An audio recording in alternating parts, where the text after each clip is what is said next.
میں نے ایک دن ایک عرض کی تھی کہ دیکھیں ہماری زندگی میں سب سے اہم چیز کیا ہے؟ نکاح، اولاد. اور اللہ کہتا ہے کہ تم اولاد تمہارے لیے فتنہ ہے اور تمہارے لیے اولاد آزمائش بن سکتی ہے. سب سے دردناک موت کیا ہے کہ شکاری نے ایک پرندے کو شکار کر لیا، وہ اس کے جال میں پھنس گیا. اب شکاری کو بھول گیا کہ جال کہاں لگایا، مر جائے گا. جن سے لے کے آزماتا ہے نا، ان کے نام بڑے خوبصورت ہیں: ایوب، ابراہیم، یعقوب، ٹھیک ہے، یوسف. جن سے لے کے آزماتا ہے اور اللہ دے کے آزماتا ہے، ان کے نام بہت خطرناک ہیں: فرعون، شداد، قارون، یزید. اب جب انسان ظلم کے اندر ہوتا ہے نا، تو سر ایک مجھے حدیث کا یاد آتا ہے کہ اللہ کے سامنے وہ لے کے جاؤ جو تمہارے پاس ہے. جب ہم اللہ سے پوز کرتے ہیں نا کہ اللہ ہم بڑے نیک آدمی ہیں، یہ اتنا ہی پڑھائی کرتے ہیں، تو اللہ وہ ہماری نیکیاں رکھ لیتا ہے اور باقی جو ہے نا وہ بھیج دیتا ہے کہ جاؤ.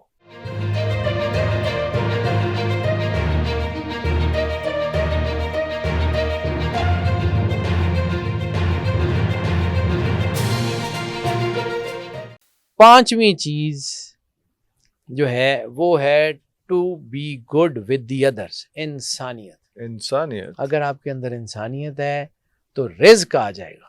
واہ واہ واہ، رزق آ جائے گا. میں نے قرآن پاک سے یہ 5 اصول پڑھے ہیں. انسانیت. قانون ہم روز پڑھتے ہیں. دولت تھی، موسیٰ علیہ السلام نے کہا لوگوں کا حق دو، انہوں نے کہا نہیں، وہ غرق کر دیا گیا. سورہ قصص آیت نمبر 77. اور جو مال تجھے اللہ نے دیا ہے اس سے آخرت کا گھر طلب کر، واہ واہ، اور دنیا سے اپنا حصہ نہ بھول. یعنی اپنا حصہ دنیا سے لے لے، لیکن آخرت کا گھر ضروری ہے. احسان کر جیسا کہ اللہ نے تجھ پہ احسان کیا. زمین پہ فساد نہ کر، بے شک اللہ فساد کرنے والوں کو پسند نہیں کرتا. یعنی جب آپ کے پاس دولت آ گئی تو پھر آپ دولت کے نشے میں غریبوں کے اوپر گاڑیاں چڑھا رہے ہیں. پھر آپ کے پاس دولت آ گئی تو آپ اپنی گاڑی سے لوگوں کو سمجھتے ہیں. پھر آپ کے پاس دولت آ گئی تو آپ کے نوکر وہ بیٹھے ہوئے نکر میں بھوکے پیاسے، اور آپ کے بچے جو ہیں وہ رزق کو ضائع کر رہے ہیں. انسانیت نہیں تو وہ اڑا دیا جائے گا، تباہ برباد کر دیا جائے گا. یہ رزق اللہ نے صرف رزق کمانے کا نہیں دیا، رزق بچانے کا طریقہ استعمال کر. ٹھیک ہے. اور دولت تو ان کے پاس بھی تھی. اب دولت کا استعمال، دولت اٹ سیلف بری نہیں ہے.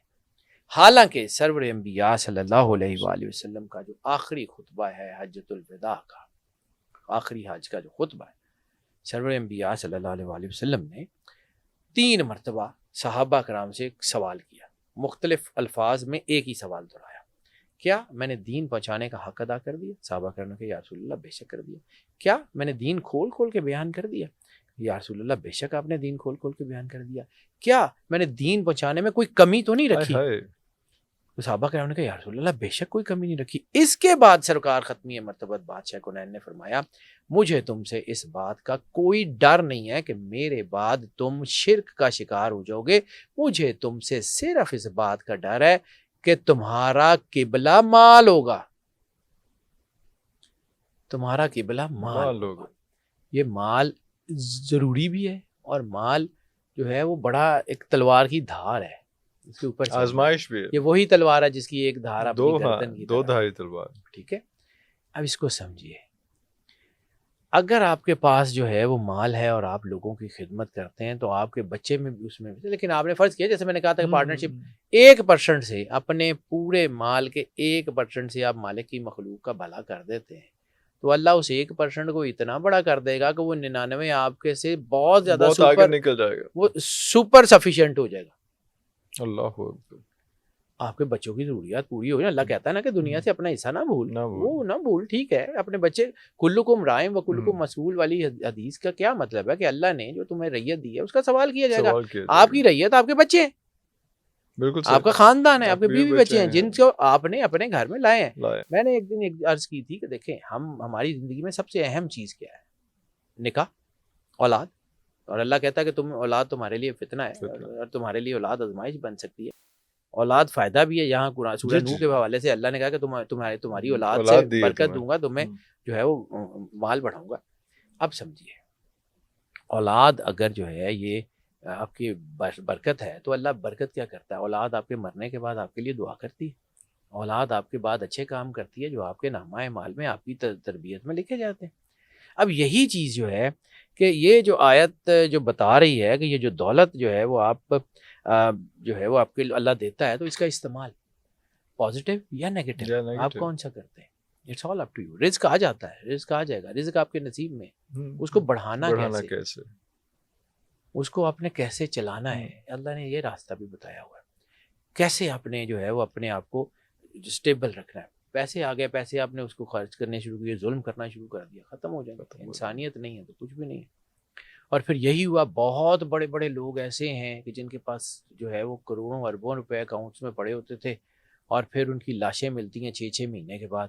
ہائے ہائے. وہ لاہور میں ایک جو ہے وہ پچھلے دنوں کا واقعہ, یہ جو ہمیرا کی بات نہیں کر رہا ہوں, ایک اور تھے بہت بڑے سینئر آفیشل جن کے 4 بچے تھے, چاروں امریکہ میں انگلینڈ میں چلے گئے, نوکر کے سارے چھوڑ گئے. وہ تصویریں بھی تھیں سر, عبرت کا ملازم نشان. چلا گیا بغیر بتایا, چلا گیا, اور ملازم کا ایکسیڈنٹ ہو گیا, بابا جی اتھے ہی کمرے چ لاک مار گئے. تو یہ قدرت, یعنی سب سے جو ہے نا مطلب سمجھ لیں کہ سب سے دردناک موت کیا ہے کہ شکاری نے ایک پرندے کو شکار کر لیا, وہ اس کے جال میں پھنس گیا. اب شکاری کو بھول گیا کہ جال کہاں لگایا, مر جائے گا. سر دیکھیے گا انسانیت جو ہے نا, یہ جو آیت ہے نا, یہ واضح طور پہ بتا رہی ہے کہ احسان کر, فتنہ نہ کر. جب آپ لوگوں کی مدد کرتے ہیں تو اللہ آپ کو دیتا ہے. پھر خوشحالی واصف علی واصف صاحب کا ایک جملہ ہے بہت شاندار کہ خوشحال وہ ہے جو اپنے حال پہ خوش ہے. خوشحال جو اپنے حال پہ خوش ہے, جو اپنے حال پہ خوش ہے وہی خوشحال, وہ خوشحال ہے, ورنہ باقی تو کچھ بھی نہیں. تو جب آپ خوشحال ہی نہیں ہیں تو پھر خوش مستقبل کو کیا کرنا. بات یہ ہے کہ بانٹنے سے اللہ جو ہے وہ دیتا ہے. اب سمجھیے, اللہ یا تو لے کے آزماتا ہے یا دے کے آزماتا ہے. جن سے لے کے آزماتا ہے نا, ان کے نام بڑے خوبصورت ہیں, ایوب, ابراہیم, یعقوب, ٹھیک ہے, یوسف. جن سے لے کے آزماتا ہے, اور اللہ دے کے آزماتا ہے, ان کے نام بہت خطرناک ہیں, فرعون, شداد, قارون, یزید.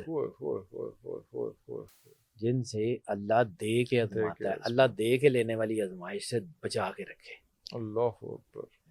لے کے آزمائش لے لے, اس سے بچ نکلتا ہے بندہ, شکر کرتا ہے. دے کے آزماتا ہے نا تو پھر یہی ہوتا ہے کہ گاڑی سے پیچھے مار کے بندے مار دیے, وہ جی پتہ ہے جو ہے 4 کروڑ روپے لگائیں گے, چھوڑ دیں گے. وہ جو تکبر ہے نا, وہ انسان کو تباہ و برباد کر دیتا ہے. اللہ پھر چھوڑ دیتا ہے. پھر ایک اور چیز, ایک آیت مجھے ایک اور ضمن میں یاد آ گئی, سورہ حجرات میں, جہاں سرور انبیاء صلی اللہ علیہ وآلہ وسلم کے کانٹیکسٹ میں اللہ نے کہا ہے کہ رسالت مآب کا نام بھی ایسے نہ لینا جیسے آپس میں ایک دوسرے کا نام لیتے ہو. سرور انبیاء صلی اللہ علیہ وسلم کی آواز سے اونچی آواز مت کرنا, ان کے قدم سے آگے قدم نہ بڑھانا. اگر ایسا کرو گے, اہبطوا اعمالکم, حبط کر لوں گا تمہارے اعمال. اب یہاں پہ ایک چھوٹی سی چیز, ضبط اور حبط کو سمجھیے. یہ میرا مال ہے, کسی محکمے نے ضبط کر لیا, اب مجھے پتا اس محکمے کے پاس ہے, میں کوشش کروں گا اس محکمے کو اپروچ کرنے کی اور اس محکمے سے چھڑانے کی, کسی نہ کسی طرح کر لوں گا, ٹھیک ہے. حبط کا مطلب ہے مجھے پتہ ہی نہیں ہے میرا مال ضبط کس نے گیا کہاں ہے. اللہ کہتا ہے حبط کر لوں گا, تو میں توبہ کی توفیق نہیں دوں گا. تمہیں اس بات کا ادراک ہی نہیں ہوگا کہ تم نے کیا کیا ہے. اب جب انسان ظلم کے اندر ہوتا ہے نا, تو سر ایک مجھے حدیث کا یاد آتا ہے کہ اللہ کے سامنے وہ لے کے جاؤ جو تمہارے پاس ہے. جب ہم اللہ سے پوز کرتے ہیں نا کہ اللہ ہم بڑے نیک آدمی ہیں, یہ اتنا ہی پڑھائی کرتے ہیں, تو اللہ وہ ہماری نیکیاں رکھ لیتا ہے, اور باقی جو ہے نا وہ بھیج دیتا ہے کہ جاؤ.